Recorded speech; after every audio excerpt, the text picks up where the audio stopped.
radius of the Republican shutdown grows even larger.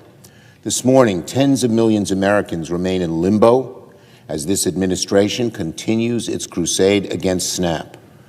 The Supreme Court has allowed the administration to withhold benefits as the case makes its way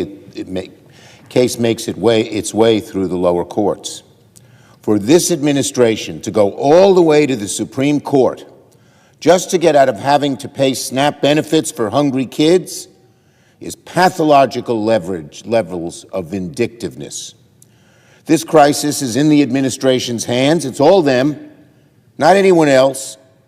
The minute the administration wanted to, it could find a fix for SNAP and ensure that people don't go hungry. But they're not choosing to act in what is really a nasty act of hostage-taking against the most vulnerable people in our society. Let me read what the Rhode Island judge said earlier this week about this case. Quote, "People have gone without for too long. Not making payments to them for even another day is simply unacceptable." Now, the administration could have said, okay, we'll have to pay it, but that wasn't good enough for them. Of course not. This administration, again, is viciously cruel and will use anybody for a hostage. But the chaos doesn't end with SNAP benefits. 39 days into the crisis, the FAA has ordered a 10% cut of flights at America's busiest airports, and Secretary Duffy warned it could soon reach 20%. As of this morning, over 1,000 flights have been canceled. Travelers are standing in line for hours just to get through security.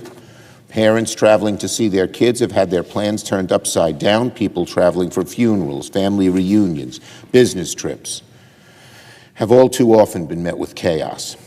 But what's happening at America's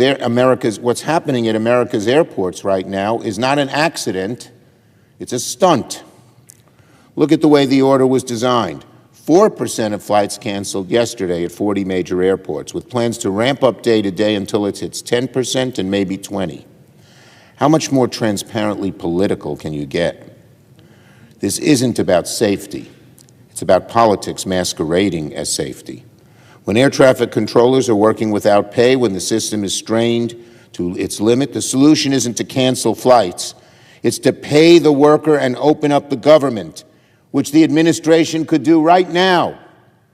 As I understand it, under previous shutdowns, airports were never shut down. But again, the level that this administration, the level that they will go to, putting the American people in discomfort and worse, is unprecedented. Instead of negotiating with Democrats to lower costs, Republicans would rather let air traffic controllers go unpaid. Instead of negotiating with Democrats to reopen the government, they'd rather ground flights. Instead of negotiating with Democrats to help families, they're punishing travelers. Instead of governing, Republicans are playing games with people's livelihoods. And they have the ability to pay the air traffic controllers like they sent money, just as Trump sent money to Argentina, $20 billion. If they wanted to find the money, they could. Absolutely.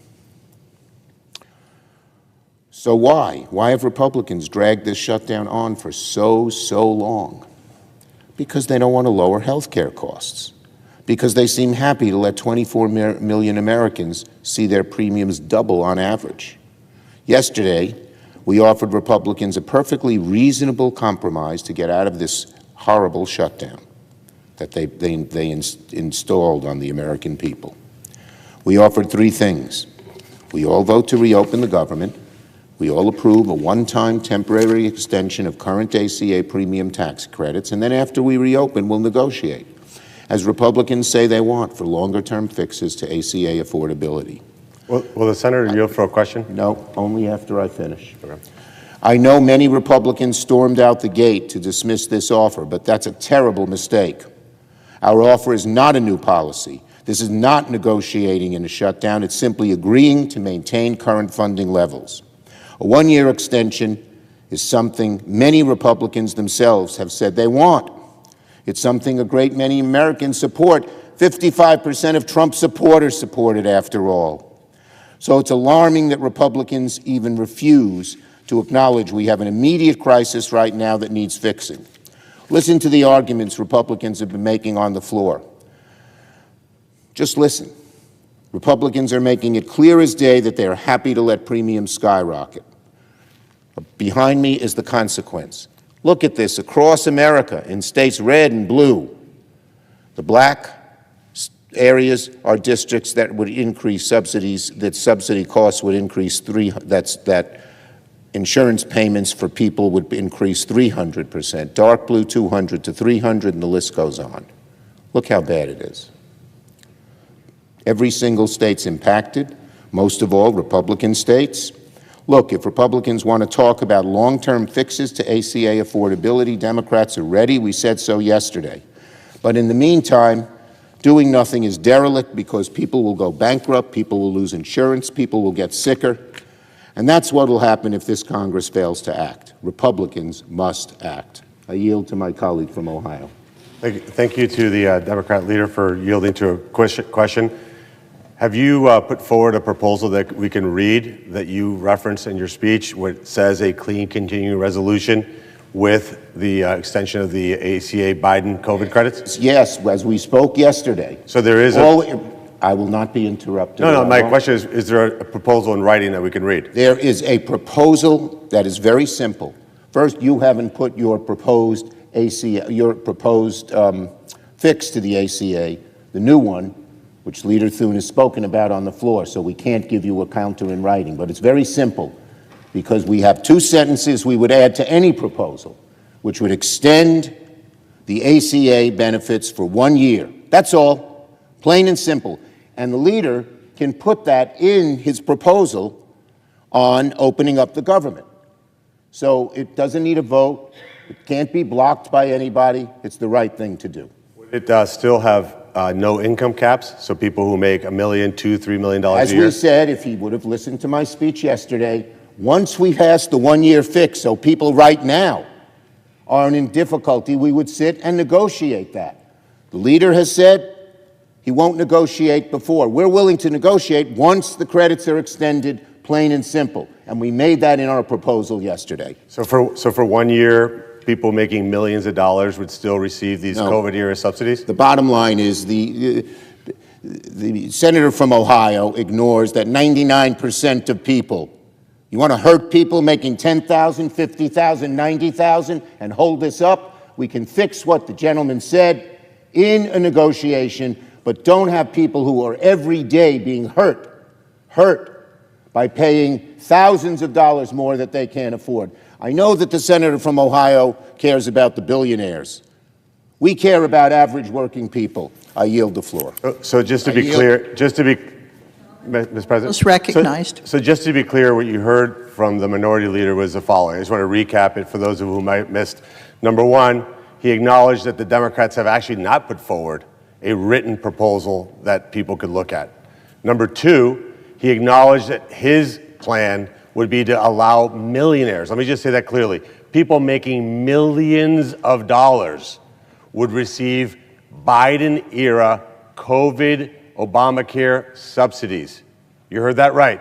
No income cap. I was going to ask him before he stormed out of the room, because evidently he doesn't want to hear any opposing views or actually engage in meaningful negotiation. He would have heard me ask the next question, Madam President, which is, would he continue $0 premiums, which we know for a fact have enormous levels of fraud? If he had stayed, I would have asked him a third question. Does he want these monies to go directly to insurance companies? Let me repeat that, Madam President, because I don't think the American people have been told the truth here. This money does not go to people on Obamacare. This is a check written from the federal government to the wealthiest insurance companies on the planet. He wants no income caps, millionaires getting COVID subsidies. He wants $0 premiums that are filled with fraud. And he wants to enrich insurance companies even more.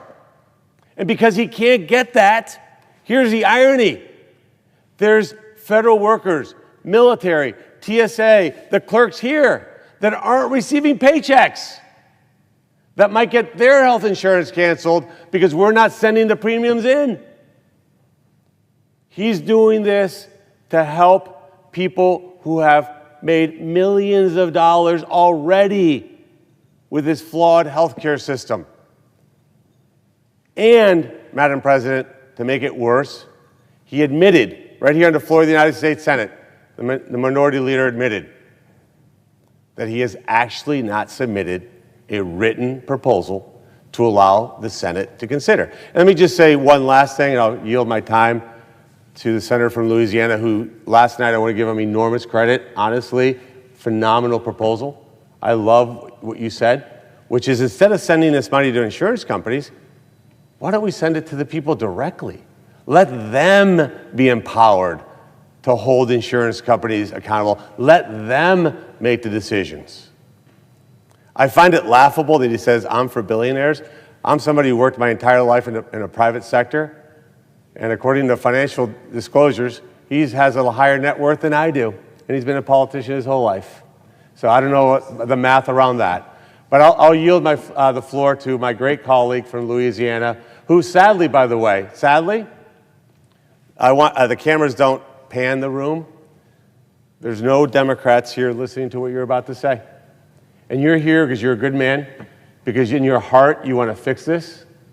They say that we won't negotiate with them. They want to negotiate with President Trump, which is funny because I look around, there's little plaques all over this floor. There's none that say Donald J. Trump. There's none that say that. This is a negotiation among the United States Senate. But they're not even here. Look, gone, empty. Maybe they're at lunch with some lobbyists. Maybe from insurance company lobbyists are taking him out and playing golf today. I would if I were an insurance company lobbyist. I'd be like, man, you guys are making me rich. Like filthy, filthy rich.